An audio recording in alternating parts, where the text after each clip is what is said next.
ច្រៀងមកបត់សិនមើលចង់សាកសំឡេងមើលជួនបីដែររត់ដាក់មុំអើយស្រីមុំមកបត់មើលនឹងបត់លោមើលចង់សាកសំឡេងមើលព្រោះផ្ដាសាយផង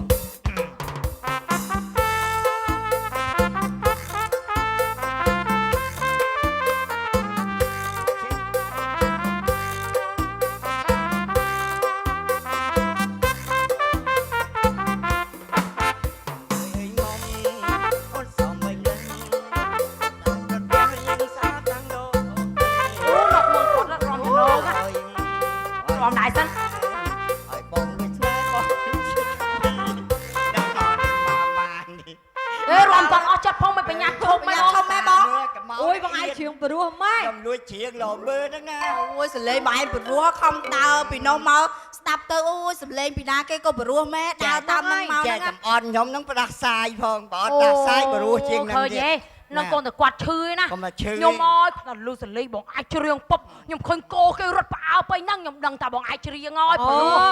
មកចាក់គេដេញទៅហើយរត់មកស្ដាប់គាត់ច្រៀងវិញអត់ទេចាក់គេដេញកុំឲ្យចូលស្នាបគេអាងមកស្ដាប់ខ្ញុំច្រៀងហ្នឹងបងណានិយាយលេខសើចកាត់ពីបងអាចជាប់ប្រឡងមកបងអាចជាប់លេខ1មកបងអាចអូមានមុខមាត់ឡើងទូរហូតខ្ញុំណាពួកខ្ញុំអាសាមើលបាយហ្នឹងចាំបើគឺអត់ឃើញមកខ្ញុំចាប់អៀនណាច្រៀងអត់ចេះអើយអត់ទេបងនិយាយអត់ចេះអូយបងនិយាយសួរមានចាអរគុណនិយាយអូនឯងមានសមត្ថភាពហើយឥឡូវបងចង់ហៅអូនឯងទៅធ្វើពិធីកពលលេខ5ខ្ញុំហ្នឹងហើយអាចទៅរួចដែរ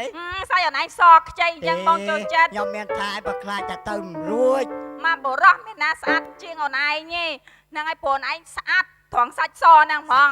ណាសាច់ដុំមុខគេមួយយ៉ាងម្នាក់ជាមួយគេចាថាមកធឺម្នាក់មានវែងមានខ្លីចឹងទៅសាច់ដុំគាត់ស្អាតណាបងអើយសាច់ដុំណាសឲ្យខ្ចីលវក់អូយសាច់អីជាងស្រីណារុយដុំមិនចង់ហើអូអ្នកណាក្រៅវាខ្ញុំឬក៏លោកខ្ញុំមិនដែរអូនឯងមានសមត្ថភាពបងមើលទៅណាអូនឯងអាចធ្វើបានពិធីកហ្នឹងហើយកម្មវិធីតាក់ទងខាងយុវវ័យអីហ្នឹងអូឲ្យខ្ញុំទៅធ្វើពិធីកណាព្រោះអូនឯងយុវវ័យអូយហ្នឹងហើយអញ្ចឹងចាប់យកលេខទូរស័ព្ទបងឲ្យតេទៅបងណាខ្ញុំតេបងឯងហុកអរគុណណាហ្នឹងឯងកម្មវិធីអីយុវវ័យដល់ប៉ុលេខ5ហ្នឹងហើយអូបៀតផ្ទះខ្ញុំដែរអញ្ចឹងខ្ញុំនៅឆ្មាពួនហ្នឹងបៀតឆ្មាពួនកលួតទៅមកប៉ុលេខ5ហ្នឹងអូអញ្ចឹងហ៎ហ្នឹងហើយចាំតេរកបងហើយបងទៅណាអរគុណទេបងអរគុណច្រើនតិចបងឃើញអូនឯងមានសមត្ថភាពអូយបងនេះបងឯងសំណាងឃើញទេហើយណែបងឯងណាកម្មវិធីយុវវ័យហ្នឹងត្រូវជាមួយបងឯងឯសាច់ឈាមបងឯងមុខមាត់បងឯងគឺនៅក្មេងចឹងអែមមកសម្មោះគាត់ស៊ីក្នុងកម្មវិធីហ្នឹងហ្មងជួយគាំទ្រខ្ញុំខំអត់អីទេឥឡូវចេះបងឯងបានទៅច្រៀងទៅរាំចឹងកុំភ្លេចហៅពួកខ្ញុំផងហៅព្រោះយើងសតហាត់នៅក្លឹបទាំងអស់គ្នាទេនៅចោលឯណាបានព្រោះយើងអ្នកកូនប្រកបគ្នាអូយបងនិយាយជួចាអត់ភ្លេចទេតាមរហូតរាល់កម្មវិធីចាហើយចំពោះបានមើលខ្ញុំដែរបានតើគ្រប់សកម្មភាពខ្ញុំទស្សនារហូតដូចគាត់សម្ដែងអីចឹងហ្នឹងហើយខ្ញុំនឹងឲ្យពិធីកអូពូពិធីកអីអូនិយាយសួរពូហ្នឹងហើយណែអត់ទេខ្ញុំនៅក្មេងដែរហៅគេបងបានហើយបងខ្ញុំវាភ័យពេកដល់គាត់មកចឹងឃើញភ័យផងអផងហើយកាឥឡូវចេះទៅចូលរំជាមួយនឹងក្រុមខាងខ្ញុំទៅមួយបងឯងហ្នឹងខាងខ្ញុំនឹងក្រុមតៅ2តៅអត់ទេតៅមាសសុំទៅបងឯងអាសាទៅកំពង់សោមមែនអូគេមានអំពងមកសោមមិញហ្នឹងអំពងមកគេឆ្វែម្ដុំណានេះបងគេឆ្វែម្ដុំចិត្តមកសមុទ្រហ្នឹងអូអញ្ចឹងហ្នឹងហើយខ្ញុំនេះហើយ UNESCO បងហ្នឹងអូយ UNESCO អូខ្ញុំឮតែឈ្មោះក្រុមខ្ញុំរហល្បីណាអញ្ចឹងហ្នឹងហើយបង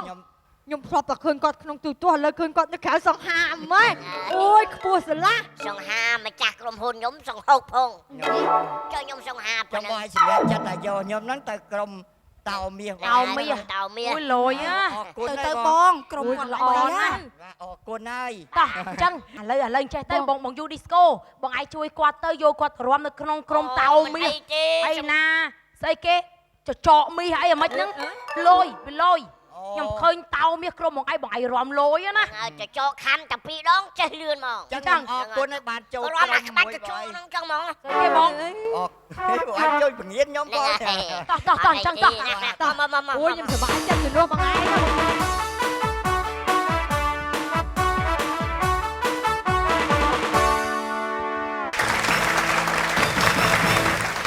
ជីវប្រវត្តិរបស់តារាកិត្តិយសបានបង្ហាញជូនទៅដល់អស់លោកអ្នកហើយចាពីដំបូងឡើយគឺគាត់គ្រាន់តែហាត់រៀននៅក្នុងក្លឹបតារាមាស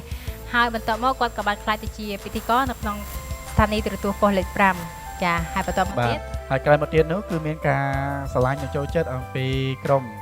ព្រៃមាសតោមាសបាទក៏បានអញ្ជើញគាត់ចូលជាសមាជិកក្រុមហើយក៏មានឈ្មោះបោះសលេងក្នុងការចូលរួមជាមួយនឹងក្រុមនេះធ្វើឲ្យគាត់មានការចាប់អារម្មណ៍ពីមហាជនបាទដូច្នេះហើយដែលធ្វើឲ្យគាត់រហូតមកដល់សប្តាហ៍ថ្ងៃនេះមានឈ្មោះបោះសម្លេងនិងមានការចាប់អារម្មណ៍ហើយក៏ធ្វើឲ្យគាត់កាន់តែមានគេឈ្មោះល្បីល្បាញនៅក្នុងវិស័យសិល្បៈចាជាតារាមួយរូបដែលមានសមត្ថភាពខាងសម្ដែងច្រៀងបង្ហាញម៉ូដចាច្រើននៅក្នុងសិល្បៈចាចូលរួមទូទាយទាំងអស់គ្នាថាតើតារាកិត្តិយសរូបណាជាដំបូងសូមការទូទាយរបស់ដួងតារាទី1នាងខ្ញុំសូមឆ្លើយថាលោកអេលិចន្ទ្រាចាបាទចំណុចត្រង់ណាដែលយល់ថាជាលោកអេលិចន្ទ្រាចាគាត់ចេះធ្វើពិធីករគាត់ខ្ពស់សង្ហាសាច់សស្អាតហើយម្យ៉ាងទៀតគឺគាត់ចេះដើរម៉ូដបាទខ្ញុំចាប់អារម្មណ៍ត្រឹមហ្នឹងចាសូមអរគុណសូមអរគុណដល់ការទូទាយរបស់ដួងតារាទី1ជាបន្តនេះសូមការទូទាយរបស់ដួងតារាទី2ចាឯចំណែកនេះខ្ញុំក៏ជ្រើសរើសយកលោកអេលិចន្ទ្រាដែរចាបាទចំណុចត្រង់ណាដែលគាត់ជាលោកអេលិចន្ទ្រាចាពីព្រោះគាត់ជាអ្នកគាត់ហាត់រៀននៅក្លឹបរៃមាសតោមាស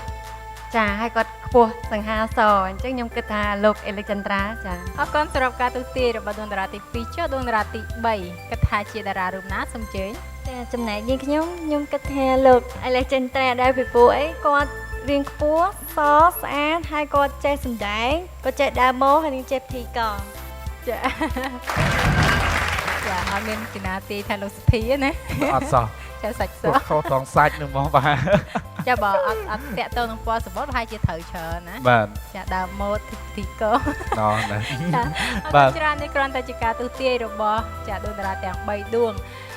ចង់ដឹងចម្លើយប៉ັດកម្មវិធីប្រស្នាតារាក៏សូមបង្ហាញជូននៅវត្តមានរបស់តារាកិត្តិយសនាំមកជូនលោកអ្នកដោយមន្ទីរព្យាបាលថ្មិញដួងសិទ្ធមន្ទីរព្យាបាលថ្មិញដួងសិទ្ធមានតនបដិទ្ធមានបទពិសោធន៍យូរឆ្នាំមានក្រុមសិលធម៌ល្អបំពាក់ដោយឧបករណ៍ទំនើបទាន់សម័យមានដកថ្មិញដាក់ថ្មិញពុតថ្មិញដាំបង្គោលក្នុងឆ្អឹងនិងធ្វើថ្មិញឲ្យសមន្ទីរព្យាបាលថ្មិញដួងសិទ្ធមានទីតាំងស្ថិតនៅខាងលិចឈៀងខាងត្បូងផ្សារទំនើបសូរិយាសូមបង្កើតស្នាមញញឹមនិងភាពជឿជាក់ជាមួយនឹងមន្ទីរព្យាបាលថ្មិញដួងសិទ្ធតើតារាកិត្តិយសនៅក្នុងរាត្រីនេះគឺជាលោកអេលិចន្ទ្រាឬមួយក៏ជាតារារូបណាផ្សេងសូមស្វាគមន៍ទាំងអស់គ្នា